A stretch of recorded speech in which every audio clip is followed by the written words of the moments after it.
melukis, painting, menggambar, drawing,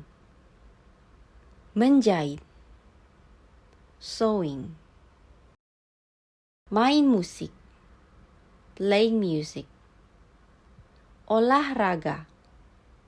exercise, bikin kue, baking, jalan-jalan, traveling, nonton, movies, masak, cooking, berkebun, gardening,